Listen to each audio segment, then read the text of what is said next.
This is an Innostor Plus Corner Organiser. This one's in a 900mm left-handed cabinet. It's also available in right-handed and can be used in a 1000mm cabinet too. It comes with 4 baskets, each one taking a maximum of 7.5 kilos. It utilises all of the space available in the cabinet, and it comes with a smooth, soft closing action. So first of all, unbox all of your components and check them against the fitting instructions to make sure that you've got everything that you should have and everything marries up. For installing this unit, you'll need a tape measure or a ruler, a pencil, a drill, Phillips screwdriver, a rubber mallet and pliers. You must ensure that before installation your cabinet has a minimum internal depth of 502mm, otherwise the unit won't function. First, insert your top runner carriage brackets into your rear runner carriage.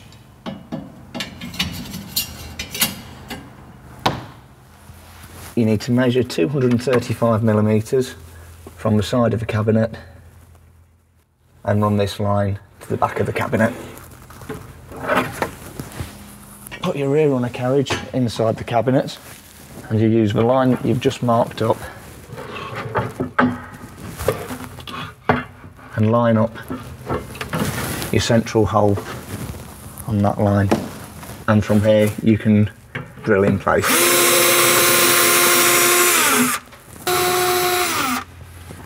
And screw into place.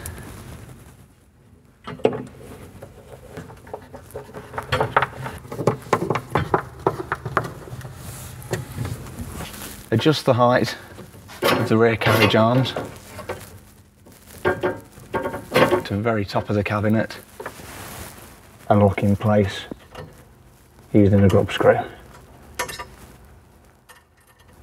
And repeat the process for the other arm.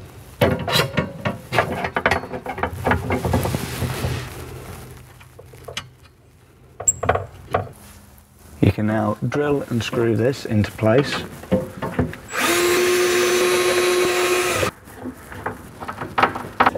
Although not shown here, this would also need to be fixed to the underside of your worktop using these screw holes. And repeat this for the other arm.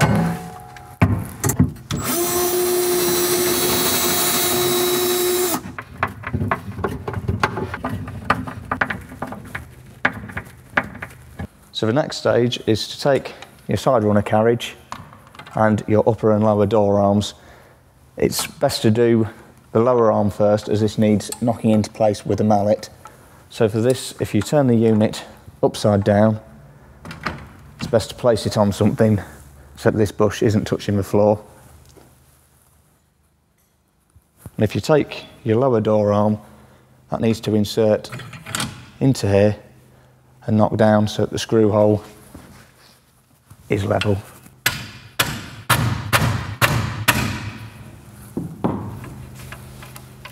And then you can screw it into place. And you can then install the upper door arm, which involves turning the unit back over.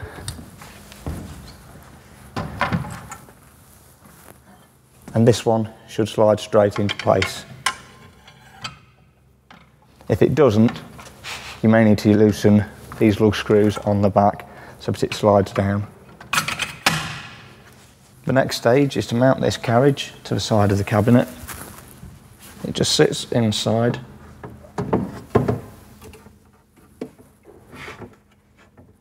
And this bottom corner sits flush with the bottom of the cabinet. This corner sits flush there. And if you pull out, that all flush, you can mark up your screw holes, which are all along the side here.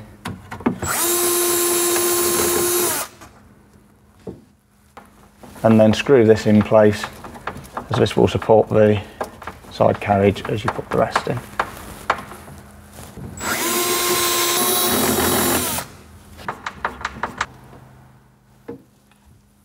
And then repeat with these holes down the side. 6 holes in total down the side and 4 along the top.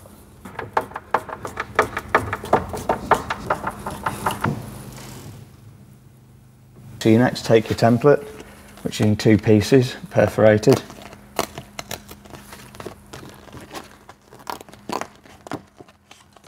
Break it apart and take P1. This sits just inside the cabinet like that, flush against the front and against the side, and then drill for the 4 holes which are positioned there.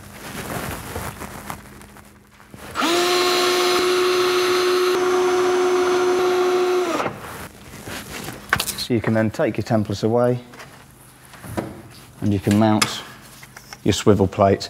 It's essential at this stage that this channel slides over the wheel there as you put it in, otherwise you won't be able to do that at a later stage.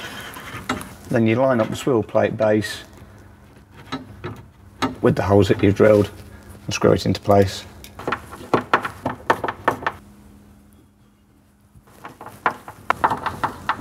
You can now attach the linkage to the rear carriage with a washer in between and a nut underneath. You may find that you need a set of pliers to grip these with as you tighten the screw. It's best to start with the 5th hole from the right, as that usually seems to be the best position for it, but other holes are available if you need to adjust it in one direction or the other. So next, take the second part of your template, which is labelled as P2, and line that up left-hand corner of the door, and just pilot hole. Make sure it's on the centre point of those, otherwise you won't have any adjustment later on. And then repeat the process for the opposite end of the door.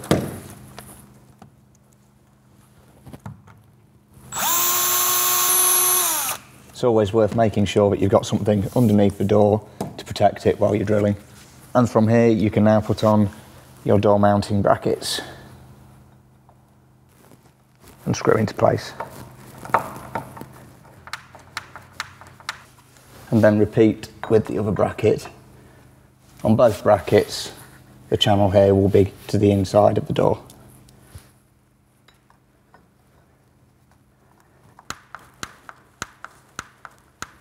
So you can then take your door and mount it on the door arms, pop it on the bottom one, and then you have to lift the other arm up to the correct height.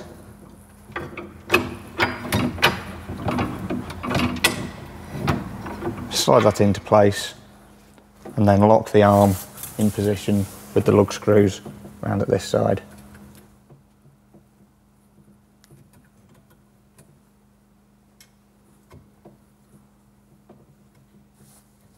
That's now locked in position with the door arm at the correct height.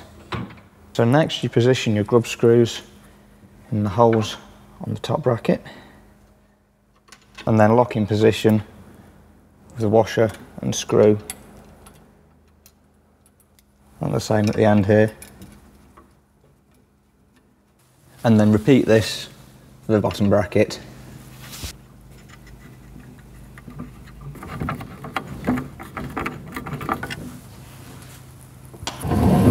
So if you close the unit up, see that the door doesn't quite line up, it's at this stage you can make adjustments to the door.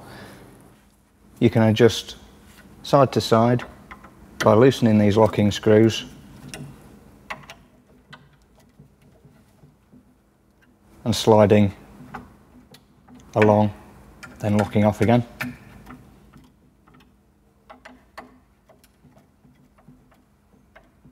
You can adjust the depth that the door sits away from the cabinet by again loosening off the locking screws and altering the grub screws.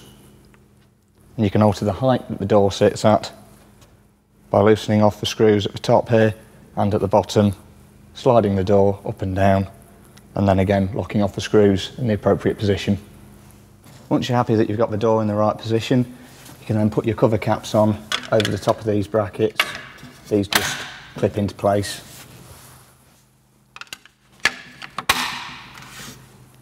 You can then install the door stop. There's no set position for this, the idea being that you want the unit to be able to open to its maximum while restricting it hitting any cabinets or handles around it. So position the stop where you're happy with it. Drill it into position. And you can then screw your stop into place. And make sure that the cabinet is free of debris at this stage.